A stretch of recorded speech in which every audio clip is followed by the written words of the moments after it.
Hello students, देखो आज जो है हमने जो है क्लास 9 की जो मैथ्स की क्लासेस चल रही थी उसका जो ब्रीफ इंट्रोडक्शन था हर एक्सरसाइज का लगभग कंप्लीट कर लिया है। ओके, अब जो है वो ब्रीफ इंट्रोडक्शन कंप्लीट होने के बाद अब हम शुरू करते हैं जो एक्सरसाइज के क्वेश्चन है उनको सॉल्व करना। ओके, तो सबसे पहले हम जो ले रहे हैं उसको ले रहे हो हम एक्सरसाइज नंबर 10 है क्लास 9 की, जिसका नाम क्या है, व्रत। ठीक है, सर्किल। इसमें हम एक एक करके एक्सरसाइज सॉल्व करेंगे और सारे सवालों को भी सॉल्व करेंगे।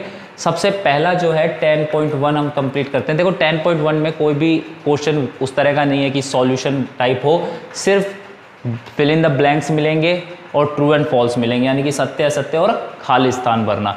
यही चीज़ आपको जो है 10.1 में देखने को मिलेगी। तो हम 10.1 को इस वीडियो में कंप्लीट करते हैं।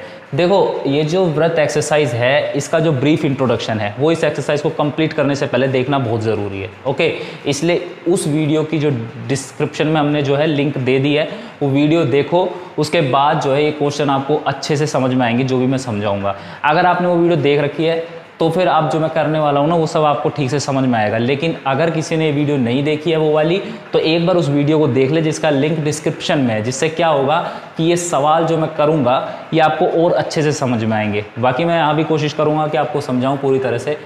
तो देखो सबसे पहले जो इसका पहला क्वेश्चन है 10.1 हम स्टार्ट कर रहे हैं। जो फर्स्ट क्वेश्चन है वो है खालिस्तान भरें। ठीक है, अब खालिस्तान को एक एक को हम इस तरह इधर जो है ये स्पेस है इधर सोल्व करने की कोशिश में आपको बताऊंगा किस तरह से सोल्व होगा। पहला क्वेश्चन देखो, व्रत का केंद्र व्रत के खालिस्तान में स्थित होता है। देखो एक जो व्रत होता है ना वो इस तरह का होता है, ये तो आप भी जानते हैं। ठीक है, एक व्रत के 3 भाग होते हैं। कितने भाग होते हैं? 3। वो 3 भाग जो होते हैं कौन कौन से होते हैं? एक तो होता है ये जो पूरा भाग आप देख रहे हो ना, ये वाला। ओके, ये पूरा का पूरा भाग। ठीक है, इसे जो है व्रत के अंदर का भाग है ना ये, तो इसलिए इस भाग को कहते हैं अभ्यंतर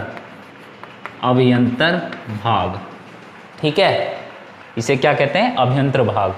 और जो उसके बाहर का ये पूरा जो एरिया है इसे कहा जाता है क्या? बहिर्भाग। ओके, इसे कहते हैं बहिर्भाग। और ये जो होता है ये परिधि, यानी कि व्रत की परिधि पर स्थित जो ये जो इसे हम क्या कहते थे? व्रत की परिधि कहते थे। तो इसे कहते हैं व्रत का भाग, मतलब परिधि। तो ये तीसरा भाग। ठीक है, अभ्यंतर भाग इस परिधि के अंदर का, परिधि को नहीं लेना उसमें, है ना। और बहिर्भाग में भी परिधि को नहीं लेना, उसके बाहर का। और जो परिधि वाला भाग है वो तीसरा भाग है। ठीक है, तो सबसे पहला जो क्वेश्चन है, व्रत का केंद्र व्रत के खालिस्तान भाग पूछ रहा है कि किस भाग में स्थित होता है। देखो केंद्र यानी कि सेंटर, हम सब जानते हैं कि जो व्रत का केंद्र होता है वो कहाँ स्थित होता है? व्रत के बिल्कुल बीचों बीच होता है ना। तो ये बताओ ये जो व्रत का केंद्र है इनमें से कौन से भाग में स्थित है? अभ्यंतर भाग में। तो इसका फर्स्ट का आंसर क्या आएगा? अभ्यंतर। ठीक है, यहाँ तक आया समझ में? चलो बहुत बढ़िया। फर्स्ट क्वेश्चन जो था first fill in the blanks आपको समझ में आ गया। तो first fill in the blanks में क्या आएगा? फर्स्ट का आंसर अभ्यंतर। ठीक है, भाग में। ओके, सेकंड की बात करते हैं। अब सेकंड कह रहा है कि बिंदु की केंद्र से, एक बिंदु है उसकी केंद्र से दूरी त्रिज्या से अधिक हो तो वो बिंदु खालिस्तान में स्थित होगा। देखो समझने की कोशिश करो, हर चीज को समझ के करोगे तो बहुत ईजी रहेगा याद करने में। देखो कह रहा है कि एक बिंदु है उसकी केंद्र से दूरी, देखो केंद्र से दूरी क्या होती है? जैसे ये बिंदु है, ये हो गई ना केंद्र से दूरी, ये हो गई। ठीक है, अगर ये बिंदु हम लेंगे तो ये हो गई, और अगर हम कोई बिंदु बाहर लेंगे तो ये हो गई। ठीक है, तो मैंने तीनों जगह पे, तीनों भागों में, व्रत के 3 भाग होते हैं, अभ्यंतर, परिधि वाला और बहिर्भाग। तो हम तीनों पे ही जो है बिंदु ले लिए हमने। तो ये जो है व्रत का केंद्र है, इसे हम ओ नाम दे देते हैं, इनका नाम दे देते हैं ए, बी और सी। 3 बिंदु हमने ए बी सी ले लिए। अब कह रहा है एक व्रत, एक बिंदु है जिसकी केंद्र से दूरी त्रिज्या से अधिक है। देखो ये जो है त्रिज्या कहाँ पे होती? जब इधर मिल जाती त्रिज्या अनुसही तो कहते हैं परिधि से मिल जाए। जब केंद्र से मिलाने वाली रेखा, केंद्र से जब किसी लाइन के द्वारा केंद्र और परिधि पर स्थित किसी बिंदु को मिलाया जाता है तभी तो त्रिज्या बनती है। तो ये तो मिला ही नहीं रहा, तो त्रिज्या नहीं है, और त्रिज्या से छोटा है क्योंकि परिधि तक ही त्रिज्या पहुंचती है, तो ये तो और भी छोटा है। परिधि तक पहुंच रहा है तो वो त्रिज्या बन गया। लेकिन ये क्या कह रहा है सवाल में कि केंद्र से दूरी त्रिज्या से भी अधिक है। तो त्रिज्या से भी अधिक है यानी कि ये इस भाग को भी पार कर गया। तो इस भाग को पार कर गया तो वो बिंदु कौन से भाग में स्थित होगा? बहिर्भाग में। किस में होगा? बहिर्भाग में, सीधी सी बात है। तो इसका आंसर क्या आ जाएगा? बहिर्भाग। ये हो गया आपका दूसरा फिल इन द ब्लैंक्स। आगे चलते हैं ना। तीसरा है वृत्त की सबसे बड़ी जीवा। ये आपको मैंने उस वीडियो में बता दिया है। एक वृत्त की सबसे बड़ी जीवा, देखो ये केंद्र होता है। जीवा क्या होती है? वृत्त की परिधि पर स्थित दो बिंदुओं को मिलाने वाली रेखा, जो केंद्र से होकर गुजरे या ना गुजरे, कोई फर्क नहीं पड़ता।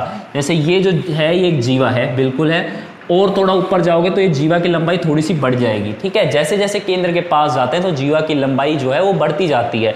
और पास जाओगे तो और बढ़ेगी, और जाओगे और बढ़ेगी, और जैसे जैसे केंद्र से दूर जाते हो तो जीवा की लंबाई घटती है, ठीक है। ये मैंने वीडियो में बताया था। तो केंद्र पे आओगे तो जब केंद्र से होकर जो लाइन जाएगी उसे हम व्यास भी कहते हैं और जीवा भी कहते हैं, ठीक है। तो यहाँ पे जो हमारी जीवा की लंबाई होगी वो सबसे लंबी होगी, सबसे लंबी जीवा होगी, तो उसे व्यास भी कह सकते हैं। और अगर आगे जाओगे तो ये छोटी होती जाएगी। तो ये मत सोचना कि और आगे बढ़ेंगे तो और बड़ी होती जाएगी। अब वृत्त के केंद्र से आप दूर जाते जा रहे हो तो वृत्त की जीवा की लंबाई जो है छोटी होती जाएगी, ठीक है। तो ये जो है जब वो केंद्र से होकर गुजर जाए, वृत्त की सबसे बड़ी जीवा केंद्र से होकर गुजरेगी तभी तो बनेगी, और उसे हम क्या कहते हैं? व्यास कहते हैं, ठीक है। तो इसका आंसर क्या आ सकता है? आएगा व्यास, ठीक है। ये हो गया आपका तीसरा फिल इन द ब्लैंक्स। अब देखते हैं चौथा। चाप खालिस्तान। एक चाप खालिस्तान होती है जब उसके सिरे व्यास के सिरे हों। देखो चाप का मतलब होता है परिधि पर स्थित दो बिंदु, है ना। जैसे ये और ये एक चाप हो गई। तो हमसे कह रहा है कि एक चाप खालिस्तान होती है जब उसके सिरे व्यास के सिरे हो। जैसे मान लो ये कहना चाह रहा है कि एक व्यास है, इस तरह से ये बीच में सेंटर हो गया। तो ये जब चाप के जो सिरे हैं एक व्यास के सिरे बन जाए, ठीक है, तो चाप क्या बन जाती है? तो देखो ये जब व्यास के सिरे बन गए जब ये चाप, तो ये जो व्यास होता है वो वृत्त को कितने भागों में बांटता है? दो भागों में, दो समान भागों में बांटता है ना। और उन भागों को ही हम क्या कहते हैं? अर्धवृत्त, ठीक है। क्या कहते हैं? अर्धवृत्त। यानी कि एक चाप अर्धवृत्त होती है जब उसके सिरे क्या हो? व्यास के सिरे। तो इसका आंसर क्या जाएगा? अर्धवृत्त, ठीक है। जब एक चाप के सिरे व्यास के सिरे बन जाएं तो वो क्या बन जाता है? अर्धवृत्त बन जाता है, ठीक है। अच्छा, अब बात करते हैं नेक्स्ट की, फिफ्थ। वृत्तखंड जो होता है चाप तथा खालिस्तान के बीच का भाग होता है। देखो वृत्तखंड मैंने आपको बता दिया था कि वृत्तखंड क्या होता है। वृत्तखंड होता है कि वृत्त की जीवा जो होती है वृत्त को दो भागों में बांटती है ना। बड़ा वाला भाग दीर्घ वृत्तखंड कहलाता है और छोटा वाला लघु वृत्तखंड, ठीक है। तो हम जो है वृत्तखंड जो कहते हैं वो इस भाग को ही तो कहते हैं। ये लघु वृत्तखंड हो गया और ये वाला क्या हो गया? दीर्घ वृत्तखंड, ठीक है। तो ये किसके द्वारा बन रहा है? देखो चाप है, ठीक है, और ये क्या है? इसे हम जीवा कहते हैं ना। तो चाप और जीवा के द्वारा बनता है क्या? वृत्तखंड। तो इसमें क्या आएगा? फिफ्थ में जीवा। वृत्तखंड जो होता है चाप तथा जीवा के बीच का भाग होता है, ठीक है। छठा देखोगे, एक वृत्त जिस तल में स्थित होता है उसे कितने भागों में बांटते हैं? वो मैंने आपको बता ही दिया। अभी एक वृत्त को हम कितने भागों में बांटते हैं? 3 भागों में। कौन कौन से? बहिर्भाग, अभ्यंतर भाग और वृत्त की परिधि वाला भाग। तो इसका आंसर क्या आ जाएगा? 3, ठीक है। ये हो गए आपके फिल इन द ब्लैंक्स के आंसर, ओके। अब बात करते हैं हम ट्रू फॉल्स की। ट्रू फॉल्स की बात करें तो ये दूसरा क्वेश्चन है 10.1 का। इनके आंसर हम देखते हैं। देखो इनके आंसर अगर हम पहले क्वेश्चन को देखें तो पहला है कि केंद्र को वृत्त पर किसी बिंदु से मिलाने वाला रेखाखंड त्रिज्या होती है। समझने की कोशिश करो, केंद्र को वृत्त पर स्थित, वृत्त पर का मतलब है वृत्त की परिधि पर स्थित किसी बिंदु से मिलाने वाला रेखाखंड त्रिज्या होती है। ये मैंने परिभाषा पढ़ाई थी उस वीडियो में। होता है कि नहीं? होती है ना। वृत्त के केंद्र को परिधि से मिलाने वाली एक रेखा क्या कहलाती है? उसकी त्रिज्या। तो इसका आंसर क्या आएगा? त्रिज्या ही आएगा। तो ये क्या है? एक सत्य है, ठीक है। ये जो बात इन्होंने कही है सत्य है, सत्य में ये बात क्या है? सत्य है, ठीक है। सेकंड क्वेश्चन की बात करते हैं। सेकंड, एक वृत्त में समान लंबाई की परिमित जीवाएं होती है। देखो परिमित का मतलब होता है जिनकी हम काउंटिंग कर सके, ठीक है। समान लंबाई की, जैसे मान लो ये कहना चाह रहा है कि ये जो है एक 4 सेंटीमीटर की जीवा है, ठीक है। तो हमने इनकी गिनती कर ली है कि एक वृत्त में 4 सेंटीमीटर की इतनी ही जीवाएं हो सकती हैं।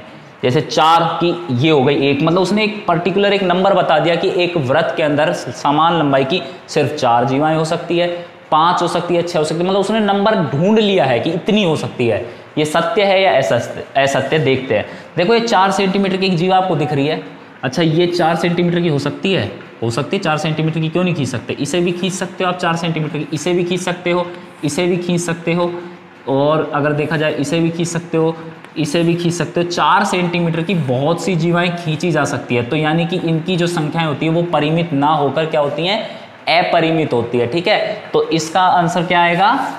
असत्य, क्योंकि हम जो है एक वृत्त के अंदर अलग तो चलो वैसे ही नहीं गिन सकते, लेकिन जो समान लंबाई की होती है उन संख्याओं को भी हम गिन नहीं सकते, परिमित नहीं बता सकते उनको। ठीक है, तो इसलिए इसका आंसर क्या आएगा? असत्य। अब तीसरा क्वेश्चन देखोगे कि यदि एक वृत्त 3 बराबर चापों में बांट दे तो प्रत्येक भाग दीर्घ चाप कहलाता है। देखो दीर्घ चाप और लघु चाप क्या होते हैं? मैंने बताया था कि एक वृत्त है उस पर जो 2 बिंदु होते हैं उन्हें क्या कहते हैं? हम चाप कहते हैं।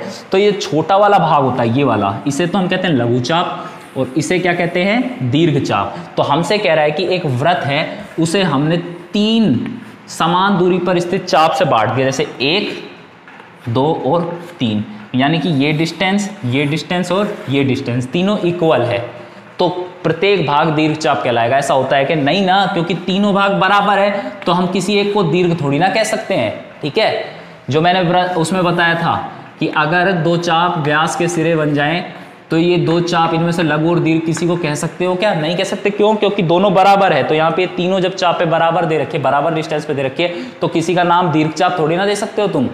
तो इसका आंसर भी क्या आएगा? असत्य। दीर्घ चाप हम उसे ही कहते हैं जो हम बता सके कि ये वाली चाप बड़ी है। ठीक है, 4th पे जाते हैं। 4th क्या है कि वृत्त की जीवा जिसकी लंबाई त्रिज्या से दोगुनी हो व्यास होगी। वृत्त की जीवा, देखो जीवा है।